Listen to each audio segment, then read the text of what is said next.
Joining us now here on the set of MLB Now, new manager for the Houston Astros, AJ Hinch. AJ, good to see you. Congratulations to you. Thank you for having me. What a great time for baseball. It is awesome. Tremendous. Now, you heard right there, we get right to the heart of the analytics here, and your team is at the vanguard. Look, I know it's about people. I know we need scouts. Like, we have to get that all the way. I know. That's the important thing. That's right. What about the level of information, though, that you get with this club? It seems to be at another level. Well, what do you see? Word on the street is we get a little bit more information than most. So. What's interesting about that is why it's so polarizing is you sort of have to declare like one or the other. And the reality is the answer's in the middle. And you have to value the analytics nowadays. There's 30 teams that do it, whether they want to admit it or not.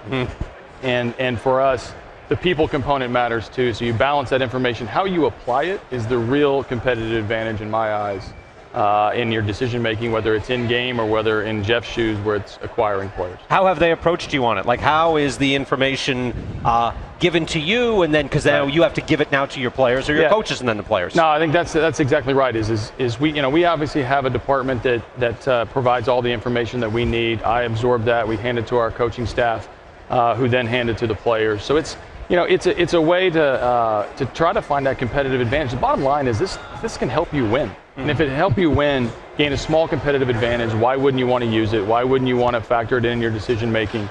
But the game's played on the field. Everybody knows that.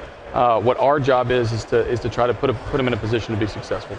AJ, along the same lines, when you were hired the first time as a manager in Arizona, you got beat up pretty good for being kind of, are you the analytics guy coming down? Do you feel, though it's just a few years later, but a different organization, like there's a different level of acceptance throughout the game for what you do? Maybe because it's your second time, but maybe because the game has grown up a little too. So I answer that in two ways. Number one, I was 34 years old when I got my first managing job, and I thought I knew everything, right? I thought I knew the world. I could attack any problem. I was gonna do everything humanly possible. It obviously didn't work out that way. You can check the record. It's not pretty.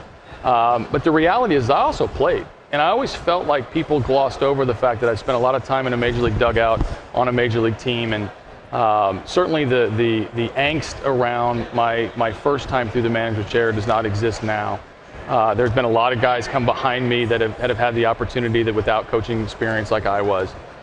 So in reality, we just got to find a way to beat them. And if we beat them, then all of a sudden everything's accepted and no one stresses anything out. I've always thought that people don't give Billy Beane that credit, that he played and everyone thinks because the Moneyball book was written, it's all the numbers. He has a feel for what the numbers mean because he did play. That's right. No, and it's interesting. One of the other things, at 34 years old to now I'm 40, so the shout out to Mike Gundy, I'm a man, I'm 40, so things are going to be perfect, no problem. You'll continue to get smarter. When you're 50, suddenly you get even more and more brilliant. Or over 50. Yeah. But you're mentioning the age, AJ. So what do you think has changed in the 6 years? What do you think you've learned that's going to serve you better here with the Astros? Sure. Well, I think when any time that you're involved with the major league coaches, major league players, I think you have to really find that relationship boundary between as the manager to the player to the manager, and delegate to your coaches to again try to find a way to win tonight's game.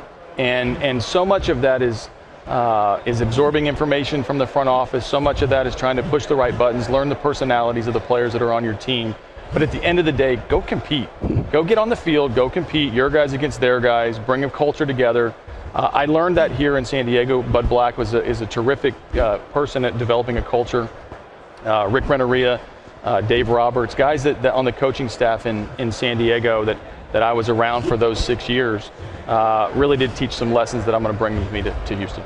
Have you had an integration yet with the Department of Decision Sciences? I have. By the way, I'm the only person not mocking that, by the way. I would like a Department of Decision Sciences on this show. Have you met Sig Badal, obviously? I have. And going into the decisions of decision making. It is interesting, So isn't it? You're confusing me all. Like I thought I answered all these questions when I got hired. No. My first shot at you. So what is that like, though? Like getting into trying to get your emotion out of the game, which frequently when we're down by one, if we move this guy over, you're going to feel better about it, but trying to strip that away from it all. So all of this is about trying to find a competitive advantage and trying to find a way to get your players in a better position for obviously the most likely outcome, right?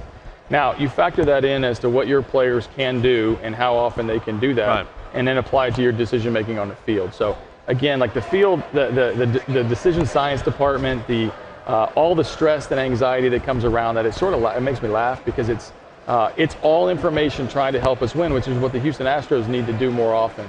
and I hope I'm here for that. No, we're down with the Department of Science. I know you are. We're good. I know you we're are. good with that. Joel's good with it too. He has to throw a bone to the sports writers now and then, but he's good with it. I'm glad you're my ventriloquist and you're talking for me out there. That's right.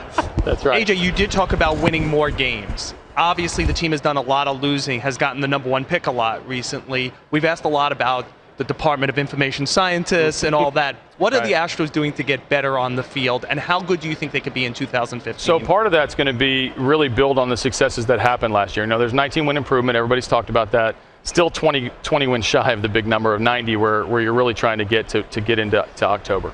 Having Altuve there as the league's leading hitter is a great start. Having the maturation of George Springer is a great start. Having Dallas Keuchel break through as a Gold Glove 200-inning starting pitcher is a great start. Chris Carter, 37 home runs. There is plenty to be excited about as a nucleus.